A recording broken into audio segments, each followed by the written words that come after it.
Coalition is setting themselves up for disappointment if they think the game is going to find new legs on PlayStation without a story to pull people in or PvE to keep them invested.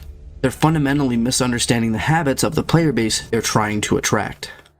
In response to Xtra Father's recent critique, Coalition is setting themselves up for disappointment regarding the Gears of War Reloaded announcement.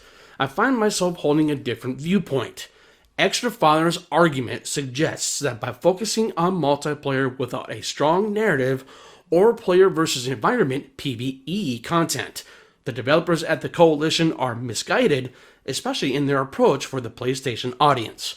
While I respect his perspective and passion for the franchise, I believe his assessment overlooks critical aspects of gaming history, the Gears franchise evolution, and the changing preferences of today's gamers. Xtra Father's argument assumes that Reloaded will launch without any story component. I see this as a flawed interpretation. The Coalition has stated that Reloaded will prioritize multiplayer, but a story-driven single-player option will be available as a distinct mode. This hardly means that they are doing away with the narrative.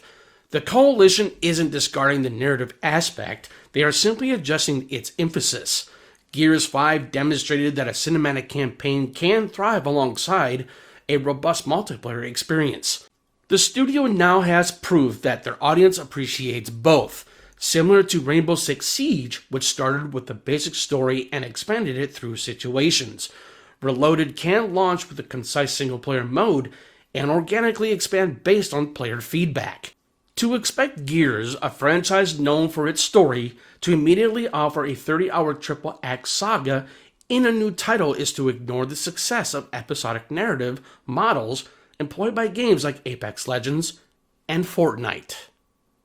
Xtra Father seems to equate PvE with long-term player retention while suggesting that the absence of PvE will lead to player drop-off. This isn't always correct. Numerous titles have demonstrated that a well-designed multiplayer loop offering depth, balance, and a sense of progression can sustain player interest far longer than any cooperative campaign. Consider Valorant, a game with limited PvE content that thrives through seasonal updates and a constantly changing dynamic within the game. The Gears of War franchise has served built-in advantages, its cover-based combat, satisfying weapon mechanics, and rewarding progression system.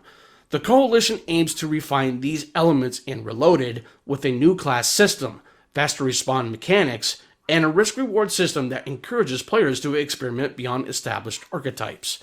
If these features are implemented effectively, the competitive aspect alone could be enough to keep players involved, regardless of PvE content. Xtra Father's assertion that the Coalition is trying to find success on PlayStation implies that they see the platform as an untapped market.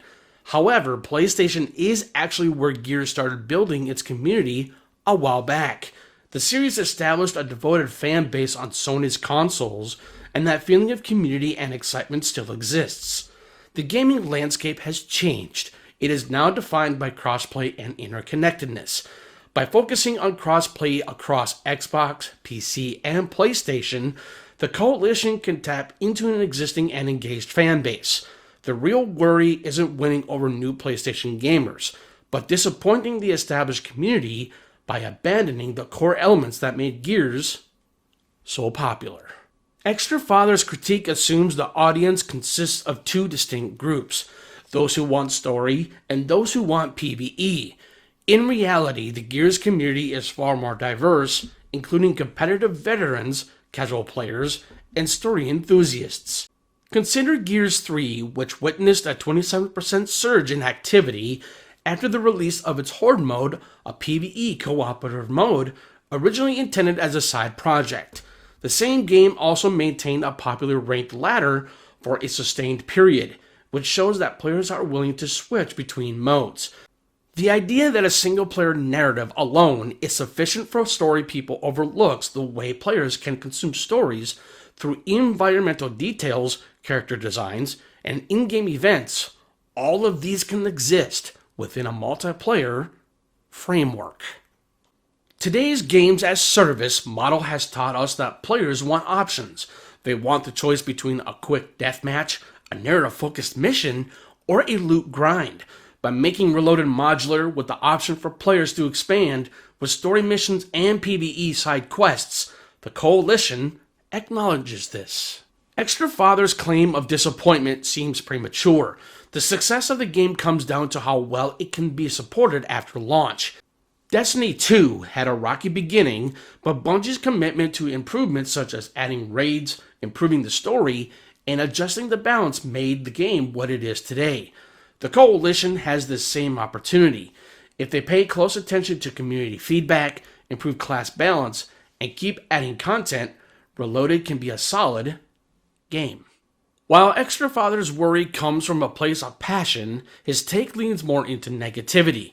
The Coalition is taking a chance by changing what Gears looks like in a world run by multiplayer ecosystems. The studio can give the game its soul by listening to what the community says.